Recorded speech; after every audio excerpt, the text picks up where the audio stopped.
Assalamualaikum warahmatullahi wabarakatuh.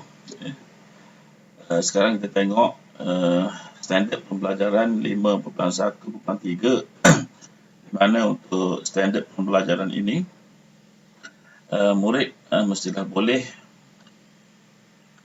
membezakan sifat fizikal dan juga sifat kimia jirim. Kerana sifat jirim, kita ada sifat fizikal dan kita ada sifat kimia. Untuk sifat fizikal, ianya merupakan ciri yang boleh diperhatikan atau diukur tanpa mengubah komposisi kimia jirim tersebut. Jadi ini antara sifat fizikal, kita ada warna, jisim, ketumpatan, takat didih, takat lebur, kebolehan untuk melarut dan juga kekondaksian haba. Seperti apple ini. Apple kita nampak warnanya merah. Kemudian kita boleh timbangnya menggunakan neraca untuk mendapatkan jisim.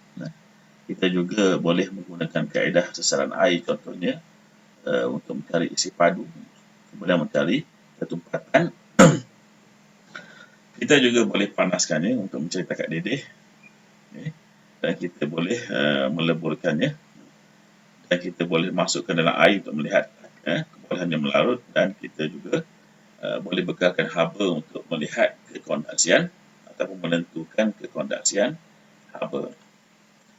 Manakala untuk sifat kimia pula, ianya merupakan ciri yang boleh ditentukan dengan melakukan perubahan kimia dan tindak balas kimia. Contohnya pengaratan dan juga kebolehbakaran. Ini contohnya untuk besi. Besi boleh berkarat. Tapi untuk logam lain, contohnya kuprum ataupun emas atau perak, adakah ianya boleh berlaku pengaratan. Kemudian kebolehan untuk terbakar. Sesuatu benda boleh terbakar bila kita bekalkan haba, kita bekalkan oksigen kepadanya. Jadi bergantunglah, ada bahan boleh terbakar, ada bahan yang tidak boleh terbakar. Okey, untuk sifat fizikal kita tengok dulu. Contoh bagi apple ini, warnanya merah. Kemudian jisimnya kita boleh gunakan neraca timbang, mungkin kita dapat 5 gram jisimnya. Kemudian ketumpatan dia 0.2401 gram per sentimeter padu. Maksudnya ini kita cari dia punya jisim, kita bahagikan dengan isi padu, maka kita akan dapat ketumpatan. Takat didih, kita boleh panaskan dia, cari nilai dia. Takat lebur pun kita boleh bekalkan haba kepadanya dan cuba lihat adakah dia akan melebur. Kemudian kebolehan melarut, kita boleh masukkan apple ini dalam air ataupun pelarut organik lain untuk lihat dia melarut ataupun tidak. Kemudian kekondaksian haba, kebolehan untuk mengalirkan haba dan sebagainya. Untuk sifat kimia, ini menunjukkan perubahan kimia berlaku. Di sini berlaku proses pengoksidaan kepada isi apple ini. Bila kita dedahkan pada oksigen untuk satu jangka masa, bahagian isi ini berubah menjadi kekuningan ataupun warna perang, menunjukkan berlakunya proses pengoksidaan. Maksudnya bahan yang ada dalam apple ini akan digabungkan dengan oksigen, menghasilkan bahan oksida. Okey, sifat kimia atau pengaratan berlaku dengan kehadiran air dan juga oksigen. Ini syarat dia. Pengaratan hanya akan berlaku jika ada air, ada oksigen. Contohnya kepada bahan yang dibuat daripada logam. Ini berlaku pengaratan pada logam tersebut. Kemudian kebolehbakaran juga berlaku dengan kehadiran haba dan juga oksigen. Ada bahan yang boleh terbakar, ada bahan yang tidak boleh terbakar. Okey, seterusnya kita tengok standard pembelajaran 5.1.4, di mana untuk standard ini murid mestilah boleh mengasingkan bahan daripada pelbagai ciri. Jadi berdasarkan ciri-cirinya, kita boleh asingkan bahan tersebut. Contoh di sini ada bahan yang dibuat daripada plastik, ada bahan yang dibuat daripada kain, ada bahan yang dibuat daripada kayu. Kemudian kita juga boleh kelaskan bahan dari segi ketumpatannya, dari segi takat leburnya, dari segi takat didihnya, dan juga dari segi keterlarutannya. Contohnya kita tengok di sini untuk ketumpatan, kita boleh lihat di sini, bila kita masukkan telur, telur tenggelam ke bawah, membawa maksud bahawa telur ini lebih tumpat daripada air. Dan ini ada dua bahan, kita ada duit shilling di sini dan kita ada gabus di atas. Jadi kita dapat simpulkan di sini duit shilling lebih tumpat daripada air dan juga lebih tumpat daripada gabus. Dan kita juga boleh buat kesimpulan gabus ini kurang tumpat daripada air kerana ianya berada pada permukaan air.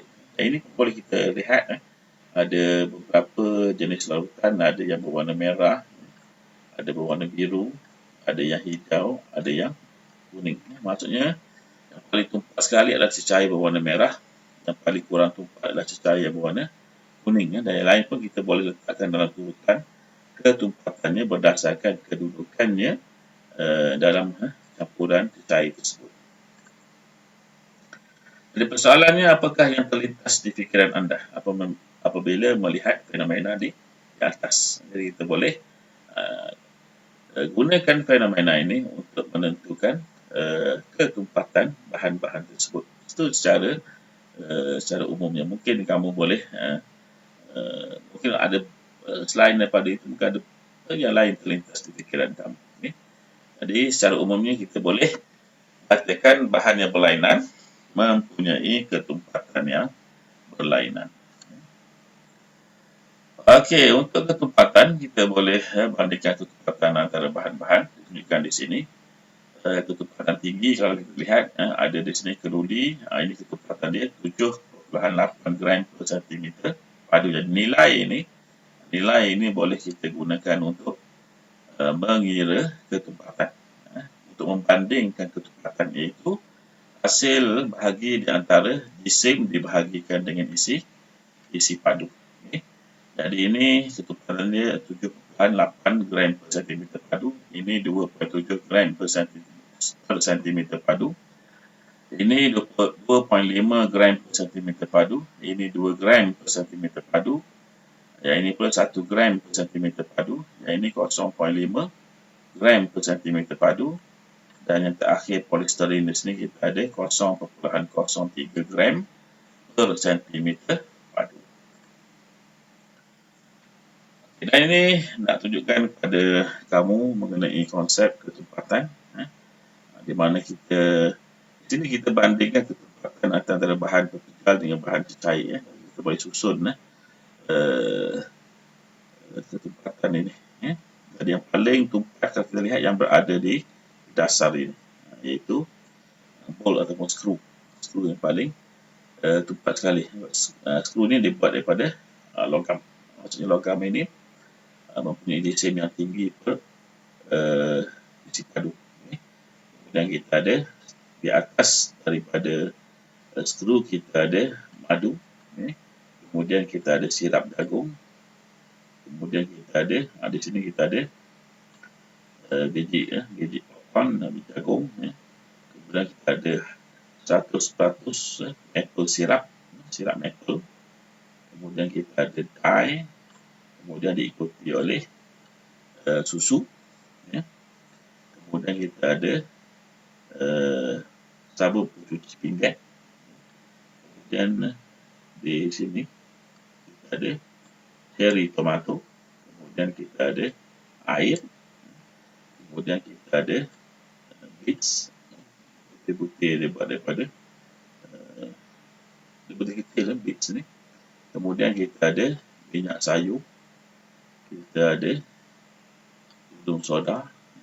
Kemudian kita ada alkohol pembersih, untuk menggosok kulit biasanya. Kemudian kita ada minyak lampu, dan akhirnya kita ada bola pingpong. Jadi ini menunjukkan susunan ketumpatan bahan-bahan yang diperbuat daripada pepejal dan juga cecair. Ya. Jadi bahan yang kurang tumpat akan timbul di dalam bahan yang lebih tumpat daripadanya. Maksudnya bola pingpong lebih tumpat daripada minyak lampu. Ya. Minyak lampu lebih tumpat daripada alkohol. Alkohol lebih tumpat daripada penutup soda dan sebagainya lah. Susunan dia. Okey, kemudian bahan yang lebih tumpat akan tenggelam di dalam bahan yang kurang tumpat daripadanya. Jadi inilah skru yang paling tumpat antara bahan-bahan yang ada ni, skru lah yang paling tumpat kerana dia berada dia tenggelam dalam semua, dia berada di bawah sekali, di bawah sekali pada susunan bahan-bahan. Okey, sebenarnya untuk ketumpatan juga kita ramalkan kedudukan minyak dalam air. Ini air. Kalau kita masukkan minyak dalam segelas air ni, di manakah kedudukan minyak? Dan kita akan dapati minyak berada di atas air. Maksudnya apa? Maksudnya air lebih tumpat daripada minyak.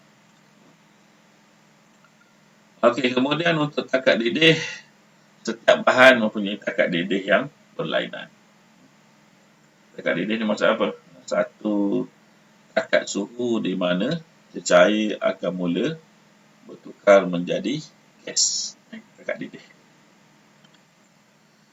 Okey, kemudian takat lebur adalah satu takat suhu, satu alat suhu di mana sesuatu akan mula, pepejal akan mula bertukar menjadi cair. Okay. Kita tunjukkan di sini ais, ini ais yang tulen lah. Ais ini takat leburnya 0 darjah Celsius. Di mana pada takat 0 darjah Celsius ini, pepejal ais akan bertukar kepada cair. Dan juga takat beku pun adalah 0 darjah Celsius. Takat beku ni maksudnya cair mula bertukar menjadi hujan. Kemudian kita ada takat didih, contohnya untuk air, ini air tulen, takat didihnya 0 darjah Celsius untuk air yang tulen. Jadi untuk takat lebur ini, suhu ketika pepejal berubah menjadi cair, itulah tarifan dia. Manakala untuk takat didih pula, suhu ketika pepejal berubah menjadi cair. Ini salah sebenarnya. Takat didih ini sebenarnya suhu ketika cair berubah menjadi gas. Ini bukan pepejal menjadi cair. Pepejal menjadi cair adalah takat lebur. Jadi bila untuk takat didih ni, cair bertukar menjadi gas. Contohnya air pada suhu 100 darjah Celsius. Okey, takat lebur juga kat sini, setiap bahan mempunyai takat lebur yang berlainan, iaitu takat ataupun suhu di mana sesuatu bahan akan bertukar daripada pepejal menjadi cair. Coklat di sini contohnya 30 hingga 32 darjah Celsius. Lemak pada suhu 32 hingga 35 darjah Celsius. Ais pada suhu 0 darjah Celsius. Maksudnya untuk keterlarutan, kebolehan sesuatu bahan untuk melarut di dalam pelarut pada suhu yang tertentu dan membentuk larutan. Jadi bahan yang melarut dinamakan sebagai zat terlarut, dan bahan yang melarutkannya dinamakan sebagai pelarut. Bila ianya bergabung, maka dia menghasilkan larutan. Okey, kita tengok pula keterlarutan. Jadi keterlarutan adalah kebolehan untuk satu bahan melarut dalam pelarut. Contohnya di sini, kita ambil zat terlarut, kita masukkan dalam pelarut, kita kakao dia, maka kita akan menghasilkan satu larutan. Dan larutan ini merupakan campuran untuk zat terlarut dan pelarut. Jadi kalau campuran ini kita boleh asingkannya dengan kaedah fizikal. Okey, sekarang kita tengok bahan yang larut dalam air. Kita ada pewarna makanan, kita ada garam, kita ada gula, kopi, Manakala bahan yang tidak larut dalam air, kita ada kapur, gelang getah, lada, batu, atau contohnya. Jadi itu untuk video kali ini. Assalamualaikum warahmatullahi wabarakatuh.